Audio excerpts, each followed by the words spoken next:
going to go to the non-seal area. It's going to be the middle, so seal in.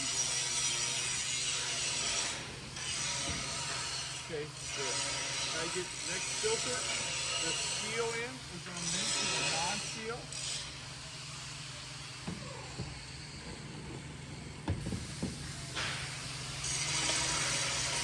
On the door. As you can tell, there's a seal here that's going to mate up to the metal flush area of the filter. Metal to seal.